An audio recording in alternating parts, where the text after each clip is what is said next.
여러분, 우리가 적어도 예수 믿는 크리스찬이라면 우리 안에 이 두 요소가 다 담겨져야 되는 거 아닙니까? 정말 우리가 예수님 제대로 믿는다면 우리 삶에 반드시 하나님의 그 의로우심, 이 하나님의 공의로우신 성품이 나타나야 되는 거 아닙니까? 그리고 만약에 그 하나님의 의로우신 성품이 내 안에서 나타난다고 한다면 그것은 내가 원래 유식하고 내가 똑똑하고 유전인자가 좋아서 노력을 많이 해서 그런 게 아니라 전적인 은혜다. 이것은 하나님께서 독생자 예수 그리스도를 우리를 위하여 보내어 주심으로 말미암아 죽을 수밖에 없는 내가 구원받고 이런 은혜를 내가 누리게 되었다.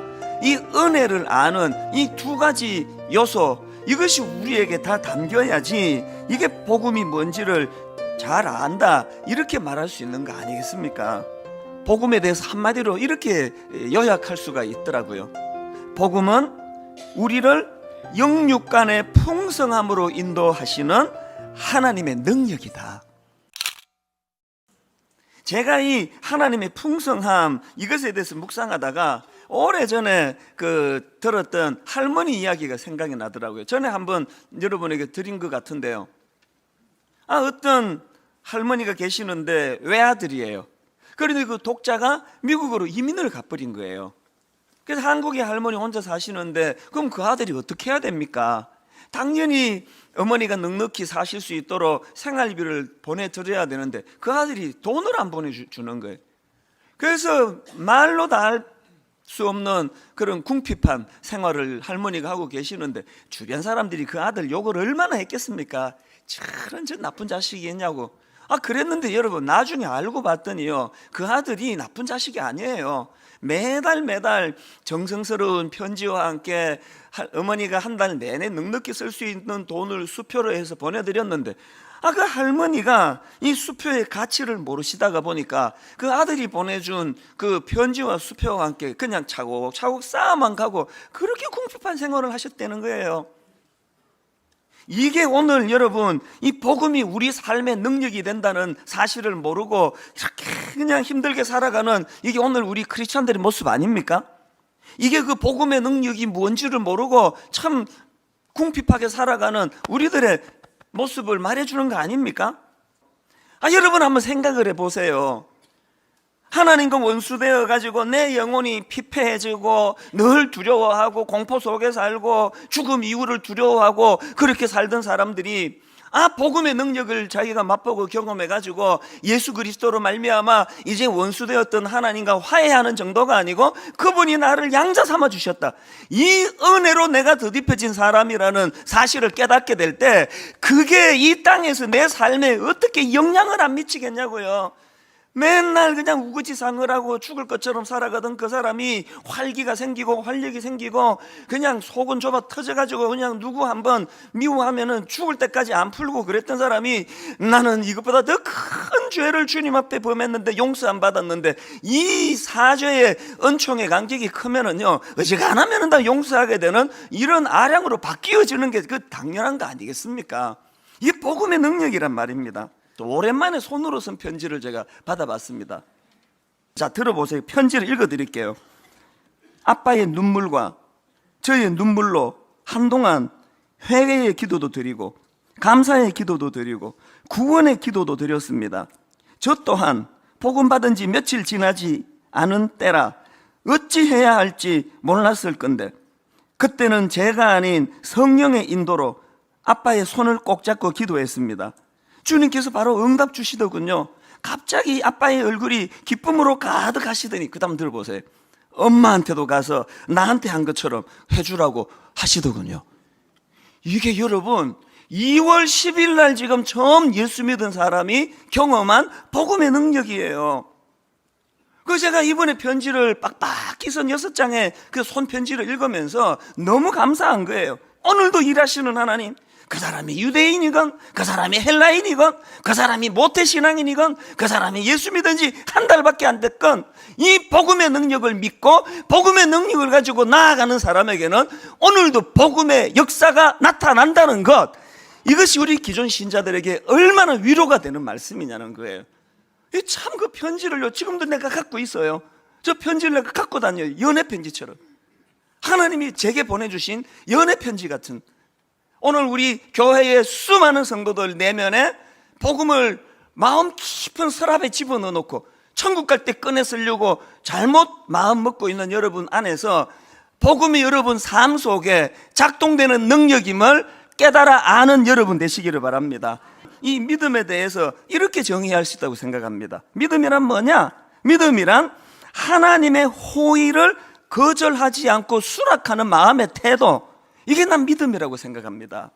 믿음이란 한 번 약속한 것은 끝까지 지키시는 하나님의 신실함에서부터 오는 것인데, 그 하나님의 신실하심이 예수 그리스도의 신실하심을 통하여 우리에게 전달이 되고, 그렇게 우리에게 전달된 하나님의 신실하심에 대하여 우리 인간이 신실하게 반응하는 태도, 이게 믿음이라는 거예요. 오랜만에 제가 아끼는 후배가 한 2년 만에 찾아왔습니다. 제가 이분과 대화하다가 참 눈시울이 붉어질 만큼 은혜를 많이 받았는데요, 이 젊은 목사님은 어떤 분인가 하면은요, 이 언어 감각이 탁월한 분이에요. 그래가지고요, 히브리어뿐만이 아니고요, 고대 언어에 능통해요. 내가 참 부러워하는 사람이에요. 그래서 이 히브리어 고대 언어에 능통하니까요, 이제 미국으로 유학을 이제 결심한 거예요. 미국 유학을 이제 가서 자기는 이제 이 히브리어를 전공하고 이제 그 부분에 이제 학자가 되고자 하는 이제 꿈이 있어가지고 유학을 갔는데 절망적인 일이 벌어진 거예요. 그렇게 유학 생활 중에 병이 찾아왔는데요, 이 해마라고요. 저도 이제 최근에 인터넷 검색해서 이게 뭔지를 좀 파악을 해봤는데, 이 뇌의 신경세포 해마, 이 해마는요, 인간이 학습한 것을 기억하고 저장하는 기능을 가진 게 해마래요. 그런데 이 해마에서 어느 쪽으로 올라가는 중추신경세포가 파괴되는 병을 만난 거예요. 그래가지고 그 머릿속에 박식한 히브리어 지식을 담아놓은 그 세포가 파괴되고 있으니까, 무슨 뜻입니까? 공부해놓은 거 다 까먹고 있는 중이라는 거예요. 그래서 이분이 중도에 유학을 포기하고 한국으로 귀국했습니다.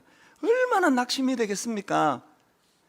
2년 전에 한국으로 들어와서 저한테 와서 인사를 하고 이런 상황이었다고 그렇게 기도 제목을 나누고요, 이번에 2년 만에 찾아온 거예요.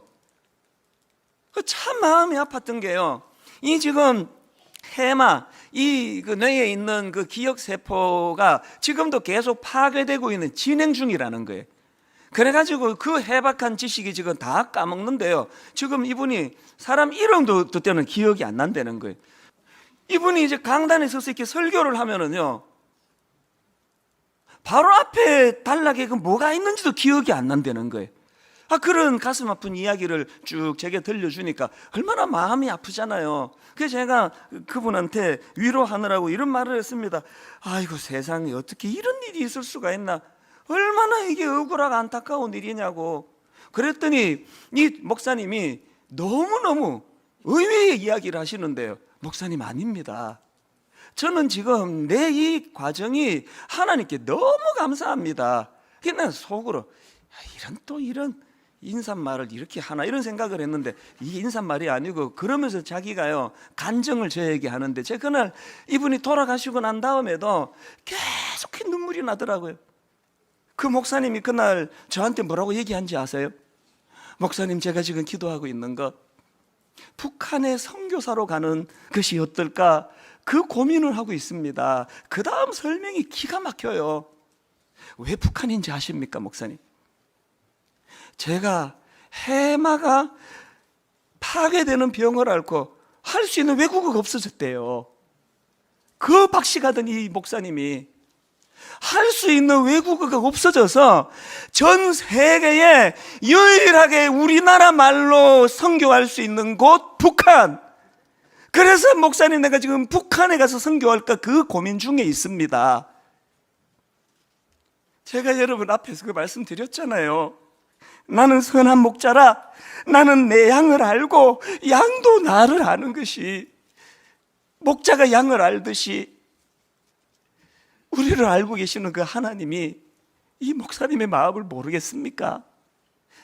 네가 그 어떤 달변가로 줄줄줄 하는 그 설교보다 네 마음이 더 소중하다.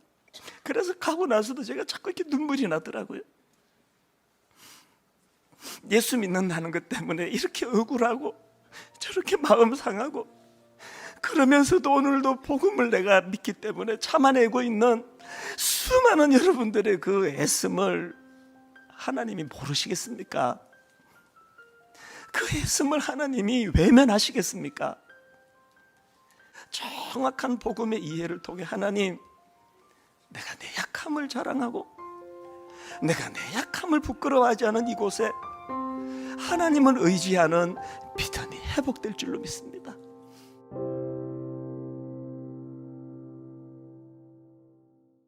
오직 한 가지만 생각하고 사십시오. 하나님이 기뻐하시는 것을 하자. 어떤 형편이든지 간에 지금 하나님이 기뻐하실 것을 하자.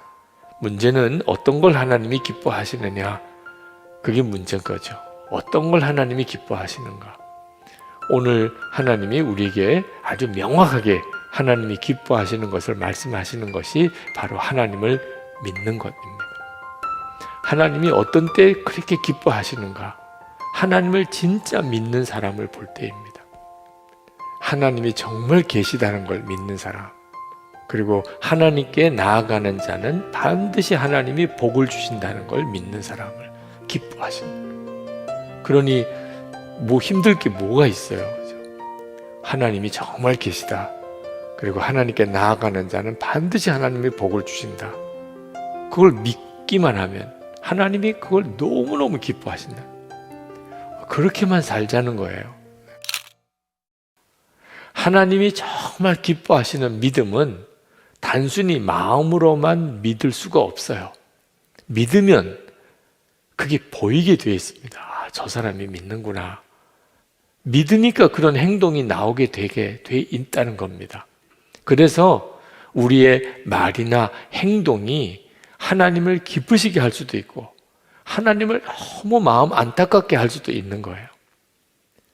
우리가 힘들다 어렵다 하는 일이 많지만 이왕이면은 늘 하나님을 기쁘시게 하는 삶을 살면 하나님이 우리의 삶을 얼마나 놀랍게 복되게 하시겠어요.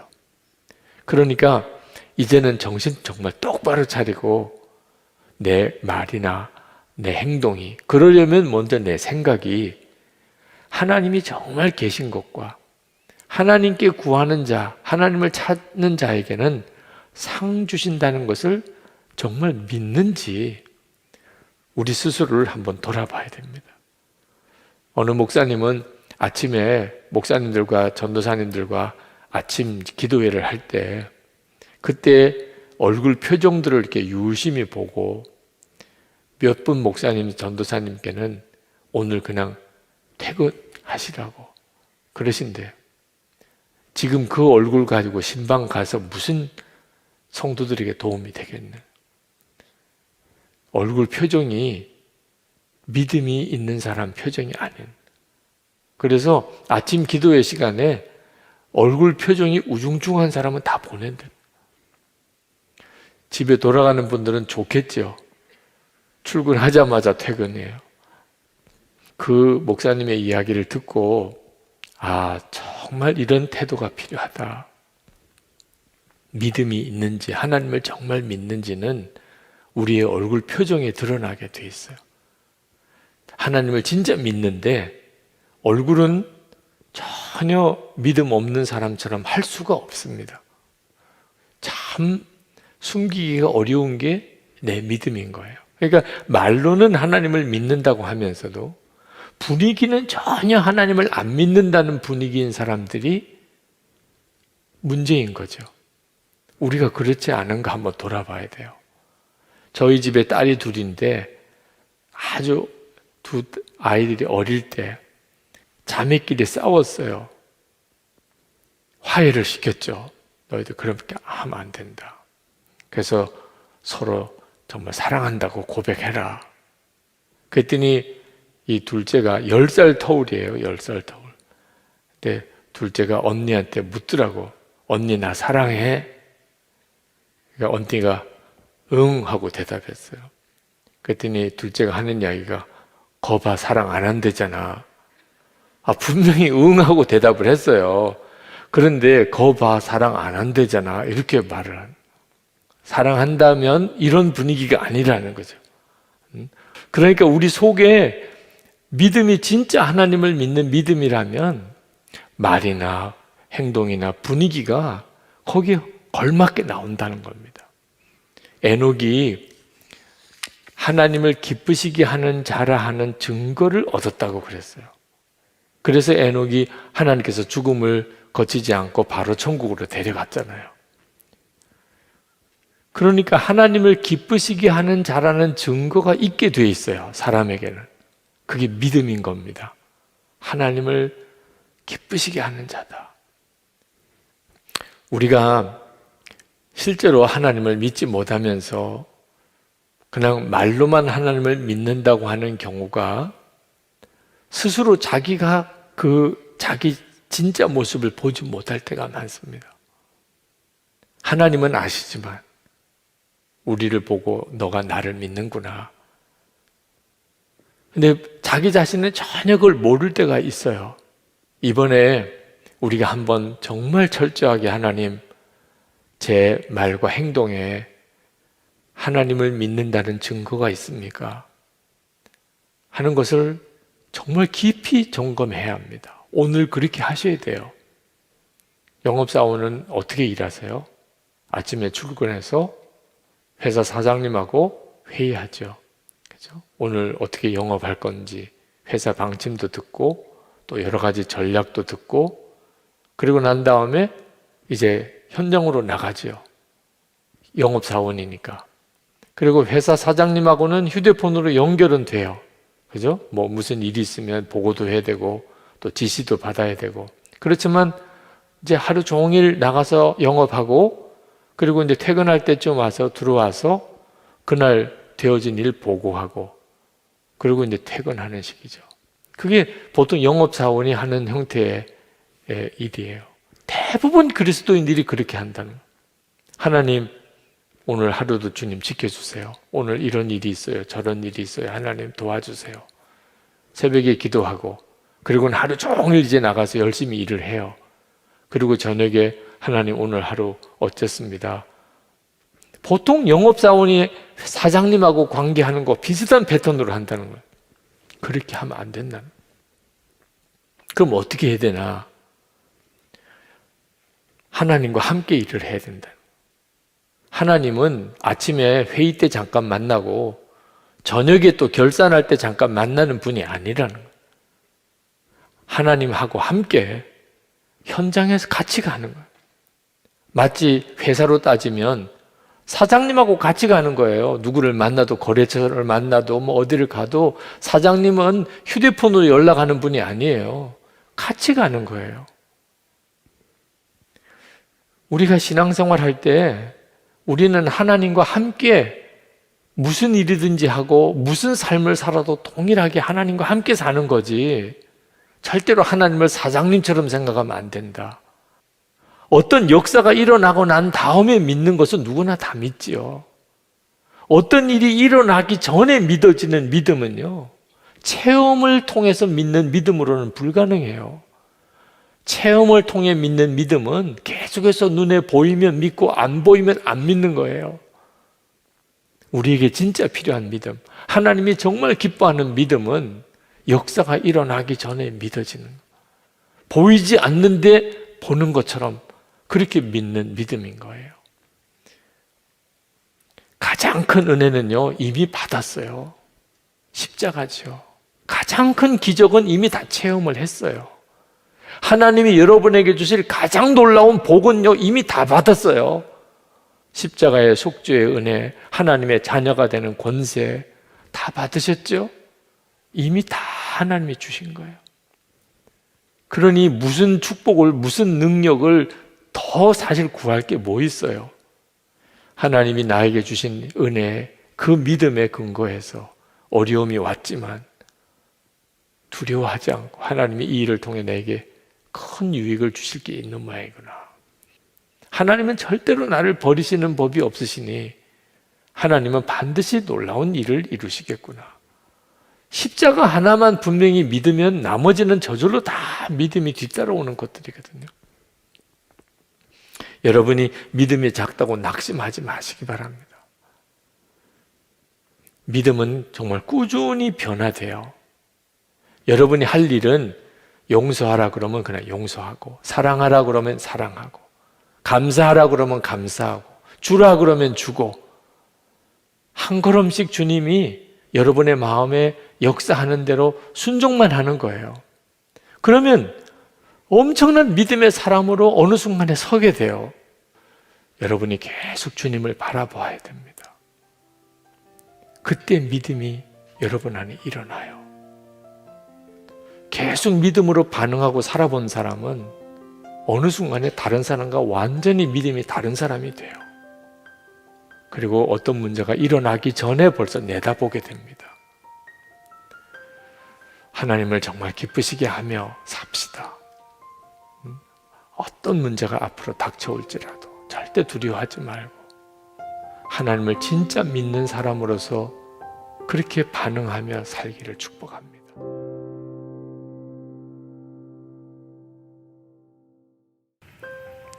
대체 하나님을 믿는다는 것이 무엇입니까? 믿음이 무엇이기에 하나님을 믿는다고 하면서 하나님 말씀대로 살지는 못하는 것입니까? 믿음이 무엇이기에 하나님을 믿는다고 고백은 하면서 이 세상 속에서 소금과 빛으로 살지는 못합니까? 믿음이 무엇이기에 하나님을 믿는다는 사람들이 모인 교회마다 크고 작은 내홍에 시달리고 있습니까? 믿음이 무엇이기에 하나님을 믿는다는 사람들이 모인 교회가 세상으로부터 조롱과 비난의 대상으로 전락했습니까? 이것은 혹시 우리가 하나님을 믿지 않으면서도 하나님을 믿는다고 스스로 착각하고 있거나 아니면 하나님을 잘못 믿고 있기 때문이 아니겠습니까? 믿음과 미신의 차이는 자기 부인에 있습니다. 미신을 신봉하는 사람들은 자기의 재물이나 자기의 재주, 탤런트, 무엇이든 자기에게 있는 것으로 신을 달래고 얼러서 자기 목적을 성취하는 것입니다. 그러므로 미신을 쫓는 사람에게는 자기 변화가 아예 없습니다. 무당을 찾아가서 구슬하는 사람이 자기를 부인하기 위해서 수천만 원씩 내고 굿하는 것이 아닙니다. 내가 욕망하는 것, 그것을 성취하기 위한 목적으로 굿을 하는 겁니다. 그러니까 무당을 찾아가서 100번, 1000번을 굿을 해도 미신을 쫓는 사람은 절대로 새로워지지 않습니다. 믿음의 사람은 믿음의 대상이신 하나님이 절대적인 분이시고 사람이 감히 달래고 얼릴 수 없는 분임을 깨달아 그 하나님의 뜻대로 자기를 부인해가는 사람입니다.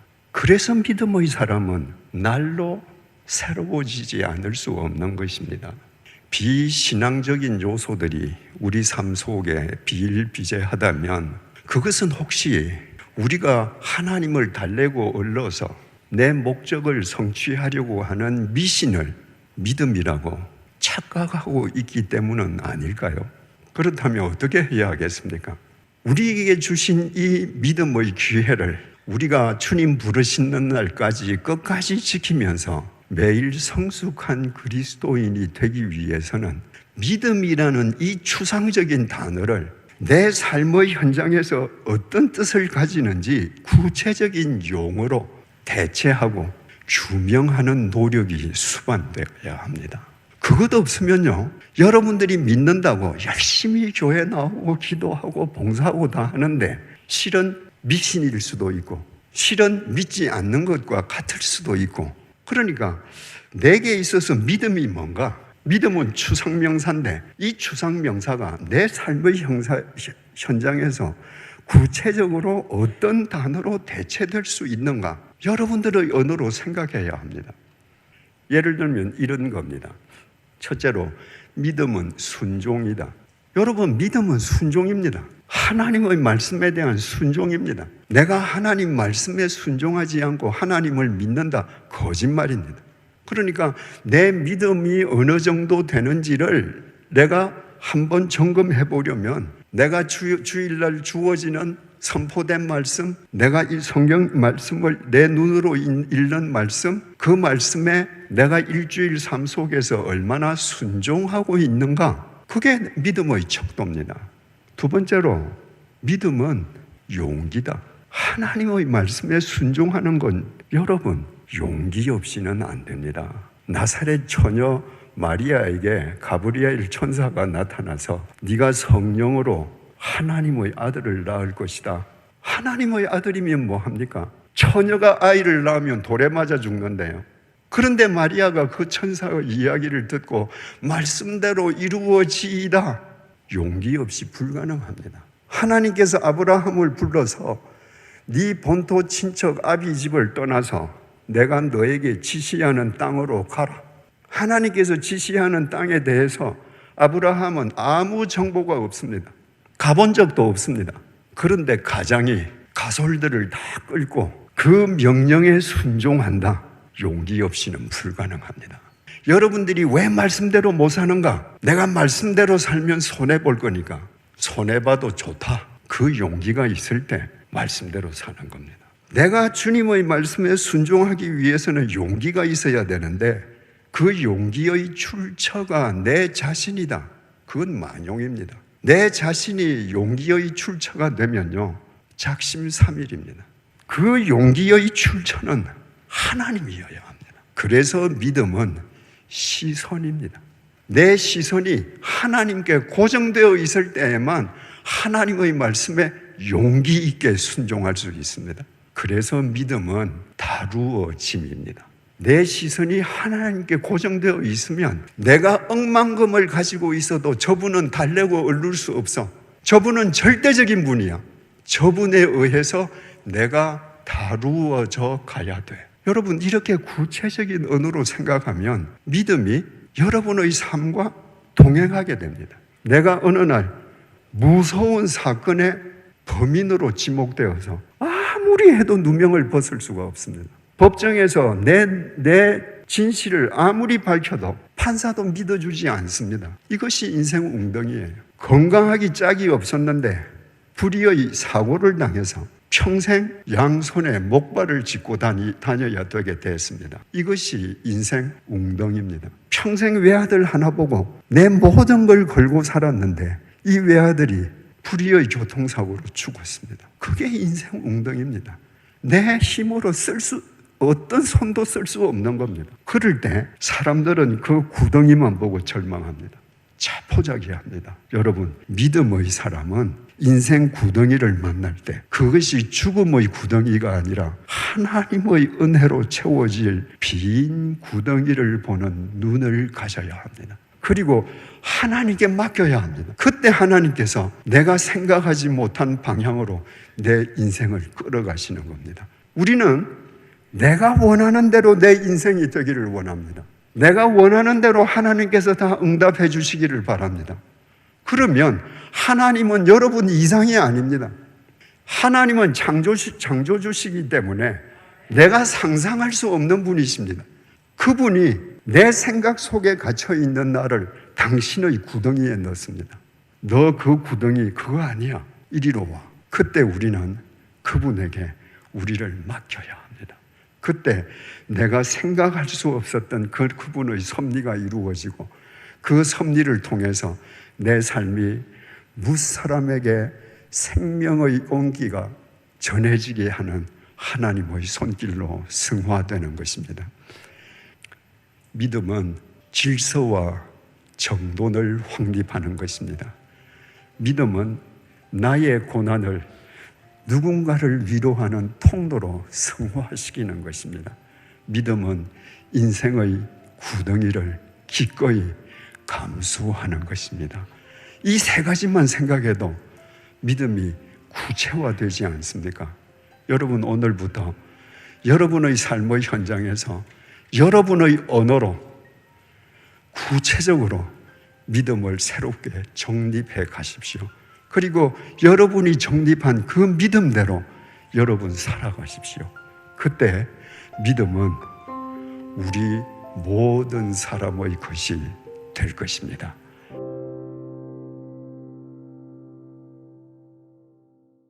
왜 이렇게 뜨뜻미지근한 신앙이 계속되는 걸까? 어떤 도전도 자극도 왜 이렇게 내 삶을 일으키고 변화시키지 못할까 하며 고민하는 분들 혹시 계실 수 있습니다. 여러분, 왜 이렇게 우리는 좀처럼 삶이 말씀으로 세워지지 못하냐면 내 마음이 성령님의 지배를 받고 있지 않기 때문입니다. 내 마음의 주인이 성령님이 아닌데 말씀과 기도를 허용하게 하겠습니까? 정말 진리를 위해 살아간다는 것을 허락을 하겠습니까? 여러분, 내 마음이 진리의 말씀과 순종을 허용을 하려면 오직 한 가지가 조건이 충족이 돼야 돼요. 그것은 마음이 갈아엎어져야 됩니다. 믿음의 시작은요, 마음을 갈아엎는 회개입니다. 사람들이 믿음을 갖기 원해요. 그래서 믿음 달라고 소리를 쳐요. 그렇다고 해서 믿음이 생기는 것이 아니라 반드시 믿음이 시작되면 한 가지 증상이 나타나는데 그게 회개입니다. 믿음이 제대로 들어가면 회개가 일어나요. 그런데 다들 회개는 없고 좋은 믿음만 갖기를 원한다는 거죠. 좋은 믿음이 심겨져야 되는데, 그러려면 말씀이 심겨져야 되는데 말씀이 우리 심령밭에 도착했을 때 방해를 받아요. 막 밭에 소주병도 있어요. 과자 봉지도 있고 페트병도 있어요. 그러면 여러분 심겨져요, 안 심겨져요? 안 심겨지죠. 이렇게 말씀이 들어와도 내 심령밭에 방해하는 죄들이 많으면 좋은 믿음이 심어질 수가 없어요. 그래서 밭을 갈아엎는 회개가 믿음 생활의 첫 번째 단추입니다. 우리가 신앙생활 제대로 하려면 회개부터 일어나야 되는 거예요. 그럼 회개가 일어나면 어떤 증상이 일어날까요? 나를 위해 살던 삶이 지워지고 주를 위해 사는 삶으로 방향 설정이 다시 되는 거예요. 그게 믿음의 시작이에요. 그게 이제 무르익어가면서 점진적으로 우리의 삶은 주님께 초점을 맞추는 삶으로 바뀌는 거죠. 제가 존경하는 토조 목사님이 이런 말씀을 하셨어요. 신앙은 침대에 편히 누워서 주님의 승리의 날을 기다리는 것이 아니라 힘든 여행길을 가는 것이다 그랬거든요. 신앙은 침대에 누워가지고 주님이 승리하실 것들 고대하고 누워있는 게 아니고 내가 자리에서 일어나서 힘든 여행길을 걸어가는 게 신앙인 거예요. 이게 무슨 말입니까? 믿음은 성도로 하여금 자신을 위해 살지 않게 합니다. 그럼과 동시에 자기 십자가를 지고 어린 양이 어디로 이끌든지 간에 따라가게 만들어주는 게 믿음인 거예요. 그렇다면 우리의 믿음은 과연 이 성경적 믿음과 얼마나 맞는지 확인을 해봐야 되겠습니다. 밭을 갈아엎는 것을 한 번 하고 그치는 농부 보셨습니까? 농부들 제대로 된 농부라면 때가 되면 밭을 갈아엎죠. 우리가 지금 예배는 드리고 계시지만 계속 뜨뜻미지근한 신앙으로 일관되는 이유는 여전히 이게 안 되고 있어서 그래요. 10년 전에 어디 집회 가서 한 번 은혜를 심하게 받았어요. 그 심하게 받은 은혜를 가지고 여태 손도 안 보고 그대로 오는 겁니다. 그러니 뭐가 달라지겠어요? 제가 인천 어느 지역을 갔더니 아주 예쁘게 호수를 만들어 놨어요. 물도 제법 많아요. 전 신기해요. 어떻게 그 물을 끌어다가 여기다 이렇게 물을 가둬 놨는지 그것도 궁금하고, 돈만 적당히 주면은 예쁜 배들도 이렇게 가족끼리 탈 수 있는 잘 만들어 놨어요. 또 옆에 근사한 카페도 있어요. 저기 가서 차 마시면서 이렇게 호수를 내다보면은 비가 구슬구슬 올 때 이렇게 호수 보면 분위기 괜찮을 것 같아요. 모든 게 다 좋아요. 정말 다 좋은데 확 깨는 게 있었어요. 막상 물을 봤는데 얼마나 더럽게 짝이 없는지 몰라요. 정말 아무것도 이용하고 싶지 않더라니까요. 왠지 돈 주고 배 타봤자 그 물에서 썩은 내가 올라올 것 같더라니까요. 그 호수의 특징을 보면요, 제가 가만히 봤어요. 왜 이렇게 물이 이렇게 됐을까? 물이 흐르고 있는 것 같으면서도 고여 있더라고요. 제가 그걸 보고 있는데 꼭 우리 심령 같더라니까요. 겉보기에는 활동하고 있는 살아있는 믿음 같은데 실제로는 믿음이 멈춰진 지 오래인 거예요. 또한 여러분 뉴스 보셨죠? 지금 미국이 역대급 가뭄을 맞이했다고 합니다. 그러다 보니 호수의 수위가 낮아진 거예요. 그래서 미국의 네바다 같은 경우에는 서부의 호수 밑바닥이 드러나게 됐는데 글쎄 거기 드럼통이 하나 발견됐는데 그 드럼통이 깨져 있는데 거기 시신이 들어있다잖아요. 조사를 해보니까 40여 년 전에 숨진 것으로 되는 시신이 담긴 드럼통이 발견되었고 경찰은 이렇게 예견을 하더라고요. 앞으로 수위가 점점점 더 낮아질 텐데 더 많은 시신이 여기에 있을 거라고 생각이 된대요. 여러분, 이처럼 우리가 믿음이라고 말하고 있지만 현실은 그 믿음의 밑바닥에는 죄악이 가득할 수 있는 거예요. 그런 의미에서 여러분, 우리 교회들이 왜 자꾸 점차 위험해지고 있는지 여러분 아십니까? 교회는 지금 위험해지고 있어요. 교회는 교회만 모르고 있지 세상도 교회를 우려하고 있어요. 왜 교회는 점차 위험해지고 있습니까? 세속화의 위협 때문일까요? 이슬람의 확장? 이단들의 수없는 공격 때문일까요? 여러분, 그거는 본질이 아니에요. 교회가 위험해지고 있는 이유는 성도들의 얕은 믿음이 그쳐지지 않기 때문입니다. 믿음이라고 하나 믿음 같지 않은 믿음인 거예요. 이거 좀 쓸 수 있는, 써먹을 수 있는 믿음인가 봤더면 너무 얕아서 쓸 데가 없는 믿음인 거예요. 교회 안에 제대로 활용할 수 있는 믿음이 없기 때문에 한국 교회는 위험해지는 거예요. 결과적으로 한국 교회는 무엇에 대단히 실패하고 말았습니까? 사람을 모으는 데까지는 성공했지만 사람을 변화시키는 데는 실패했어요. 사람을 모으는 기술은 상당히 발달했지만 믿음의 성장을 이루어주질 못했어요. 본질을 놓치고 말았다는 얘기죠. 생각해 보세요. 사람을 모으려다고 보니 교회가 어떤 설교를 해야 될까요? 바른 복음을 선포하지 못하죠. 바른 복음을 여러분 처음부터 전했다면 이렇게 많은 사람들이 교회 꾸역꾸역 들어오지 않았을 수도 있어요. 왜요? 세상의 영을 받은 자들은 예수님을 대적할 수밖에 없어요. 바른 복음을 선포하지 않았기 때문에 그 결과 교회에 진짜 믿음을 가질 수 없었어요. 순 겉만 번지르르한 흉내내는 사람들만 양산을 내고 만 것이죠. 그래서 사람들은 종이 신앙인이 되었다고요. 종이 신앙. 쉽게 찢어지는 종이 페이퍼 말이에요. 힘을 쓸 수 없는, 금세 조금만 일만 생기면 젖어버리고 찢어지는 종이 신앙인, 믿음에 전혀 효과를 내지 못하는 그런 신앙이 되었다는 거예요. 여러분, 신앙은 좁은 길입니까? 넓은 길입니까? 좁은 길이요. 그래요. 맞아요. 좁은 길이에요. 이와 같이 참 신앙의 길을 걷기 시작하면 내 삶은 고단해지고 불편해지는 거예요. 그게 진짜 신앙이에요, 여러분. 그런데 그 신앙이 진짜 신앙이 그 사람에게 들어가면 그 고단함과 불편함 때문에 그 신앙을 포기하지는 않습니다. 오히려 예수님 닮아가는 것 때문에 감사로 바뀌게 돼요. 자, 기억하십시오. 한번 제대로 들어간 진짜 믿음은 흔들리지 않아요. 우리가 시시때때로 자꾸 흔들린다면 여러분의 믿음의 뿌리를 의심해 보세요. 생각보다 심령에 깊이 뿌리 내리지 않은 거예요. 믿음이 제대로 들어가지 않은 거예요, 여러분. 그런 사람들은 무슨 일만 생기면 헷갈려요. 고민해요. 갈등해요. 목사님들을 괴롭혀요. 도와달라는 거예요. 안수해달라는 거예요. 맨날 흔들려요, 정신없이. 자그만 바람에 정신없이 여기저기 날아다니는 깃털 신앙. 마지막 때가 가면 갈수록 이런 신앙이 너무 많아요. 그 원인이 뭐예요? 하나님의 말씀을 제대로 사랑하지 않기 때문이잖아요. 그러나 제대로 들어간 진짜 믿음은 어떤 일이 벌어질까요? 어떤 일이 생길까요? 사람들로 하여금 당혹감을 안겨줘요. 여러분, 진짜 신앙은 사람들을 당황스럽게 만듭니다. 왜? 우리의 인간의 이성과 논리에 맞지 않는 엄청난, 정말 레디컬한, 아주 급진적이고 때로는 과격하지만 아주 분명한 그런 행동이 나타나거든요. 초기 루터교 신자들은 믿음을 이렇게 정의했어요. 믿음은 뒤 흔들어 놓는 것이다. 믿음은 뒤 흔들어 놓는 것이다. 따라해 주시면 감사하겠습니다. 시작. 믿음은 뒤 흔들어 놓는 것이다. 믿음은 원래 이거예요. 이거라고요.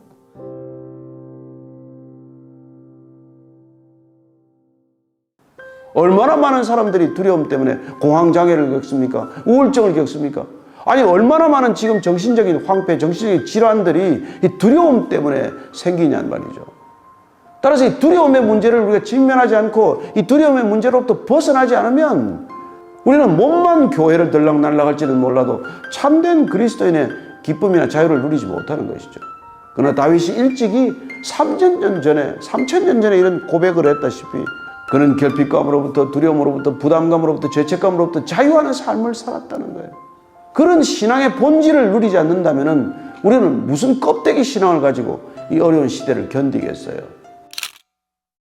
사도 바울이 이런 자유를 맛보았기 때문에 내가 그리스도와 함께 늘 그리스도와 함께 동행하면 내가 두려워할 게 뭐 있겠느냐 이런 얘기를 하는 것이죠. 나중에 다윗은 그렇게 말합니다. 10,000만인이 나를 둘러치려고 해도 나는 오히려 평안하다. 세상 모든 사람들이 나를 대적하고자 한다 하더라도 그래도 저와 여러분들은 평안할 수 있다는 것입니다. 두려워하지 않을 수 있다는 거예요. 누가 우리를 그리스도의 사랑에서 끊으리요? 환난이나 공고나 핍박이나 박해나 위험이나 칼이겠는가? 그런 것인들 우리를 두렵게 할 수 있다는 것인가? 예수님께서 말씀하십니다. 몸은 능히 죽이되 너희들의 영혼은 손가락 하나 까딱댈 수 없는 자들에게 대해서는 두려워하지 말아라. 히브리서 13장 6절 제가 읽어드리겠습니다. 그러므로 우리가 담대히 말하되 주는 나를 돕는 이시니 내가 무서워하지 아니하겠노라. 사람이 내게 어찌하리요? 주님이 나를 도와주신다면 내가 사람이 어찌하겠는가? 사람이 어찌하겠는가? 여러분, 이게 우리가 신앙하는 이유 아닙니까? 예수 믿는 이유 아니에요? 뭐 안 되는 일이 좀 더 잘 되고 앓던 지병이 좀 낫고 그런 거 있을 수 있지만 그러나 본질적인 문제가 해결되지 않으면 지엽적인 문제 가지고는 우리 신앙에 버틸 힘이 없는 것이죠. 그럼 신앙의 본질은 뭐냐면 이겁니까? 이런 자유함이란 말이에요. 자유함. 예수 믿고 자유함. 여러분, 이 자유함을 누리지 못하면 우리는 그냥 핵심은 빠지고 그냥 겉포장만 우리가 가지고 실컷 가는 거나 마찬가지죠. 가서 쇼핑센터에 가서 실컷 사기는 샀는데 사서 결국은 다 샀던 건 내버려 두고 겉포장지만 하나 덜렁덜렁 들고 오는 바보가 어디 있겠어요? 자칫하면 우리가 그런 종교적인 습관에 젖어들고 마는 것이죠. 5절 한번 볼까요? 5절. 주께서 내 원수의 목전에서 내게 상을 차려주시고 기름을 내 머리에 부으셨으니 내 잔이 넘치나이다. 원수의 목전. 우리 살다 보면 참 피치 못할 사람들이 있어요. 어떻게 해볼 도리가 없는 사람들이 있습니다. 그러나 그런 어려운 관계, 내 힘으로 도저히 풀 수 없는 관계, 정말 원수 대적들을 만난다 하더라도 이 하나님께서는 그 대적들 앞에서 내게 잔치상을 차려놓으시고 내 머리에 기름을 붓는다고 말씀하십니다. 이게 무슨 뜻입니까? 어떤 원수 같은 사람이 있다고 할지라도 그들 앞에서 내가 그들 때문에 묶여서 한 걸음도 나아가지 못하고 그 관계에 묶여 살지 않게 하신다는 것입니다. 즉 우리가 풀 수 없는 관계로부터도 자유함을 허락하신다는 것이죠. 내 힘으로 관계를 못 풉니다. 어려운 관계 못 풉니다. 사람들과 한번 관계가 얽히면은 오해를 풀려고 하면 풀려고 할수록 더 얽히는 때가 더 많아요. 그러나 주님을 잠잠히 바라보고 오해도 겪고 비난도 받고 조롱도 받고 하나님 앞에 잠잠히 있기만 하면 그러면 하나님께서 그 오해나 그 모든 것들을 풀어주시는 것을 반드시 경험하게 되시기를 축복합니다. 부부 싸움도 할 거 없습니다. 그냥 하나님한테 다 일러 바치면 돼요. 자식들 여러분 기도한다고 우리 자식들 대로 됩니까? 하나님한테 맡겨드리시면 되는 거죠. 그렇습니다. 인간의 힘으로 할 수 없는 걸 하나님이 하셔야 하나님의 일이지. 내가 할 수 있는 일, 그걸 내가 하는 거야. 사람들이 볼 때도 누가 그걸 하나님의 일이라고 하겠습니까? 그러나 우리 힘으로는 도저히 해결할 수 없는 이런 문제들을 풀어주심으로 그 하나님의 능력으로 자유케 되는 삶을 누릴 때 너는 어떻게 해서 그렇게 예수를 믿니? 너는 어떻게 하다가 이렇게 되는 일은 없는 것 같은데 그렇게 편안한 얼굴이니? 이런 질문을 받게 되지 않습니까? 저는 하나님이 저와 여러분들을 한번 붙드셨기 때문에 절대로 놓치지 않을 것을 믿습니다. 끝까지 주님께 붙들린 채로 사시면 하나님께서 우리를 의로운 길로 인도하실 것이고 두려움으로부터 자유케 하실 것이고 그리고 궁극적으로 우리가 죽음으로부터 자유하게 하실 것입니다. 2차 대전 때 얼마나 많은 유대인이 죽었습니까? 그 중에 한 유대인 랍비가 아우슈비츠 수용소로 끌려가서 가스실로 들어가는 거예요. 가스실로 들어가는데 이 시편 23편을 갑자기 암송하기 시작을 합니다. 여호와는 나의 목자시니 내가 부족함이 없으리로다. 무슨 부족함이 없어요? 지금 가스실에 끌려가 죽는데 사망의 음침한 골짜기를 지날지라도 해를 두려워하지 않을 것은 주께서 나와 함께 하십니다. 주의 지팡이와 막대기가 나를 안위하시나이다. 무슨 나를 지켜주고 안위하십니까? 아니 가스실에 들어가면 당장 죽는데 그러나 그는 나는 여호와의 집에 영원히 거할 것이라고 마지막 10절 6절을 암송하고 가스실로 들어가서 죽습니다. 그걸 곁에서 지켜봤던 정신과 의사가 빅터 프랭클이에요. 그 사람은 운 좋게 살아나왔습니다. 미국으로 결국 망명을 왔어요.